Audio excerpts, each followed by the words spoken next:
is a dinosaur, he's way too small and funny-looking. He looks pissed. Cut. We're buddies. Isn't that right, little cat?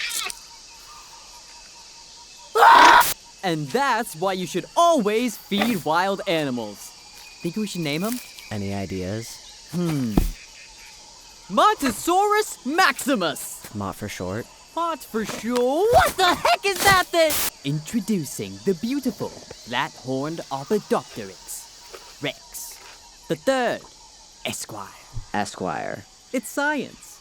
Folks, I urge you not to get this close to a flat-horned whatever unless you're a trained professional like myself. Oh boy.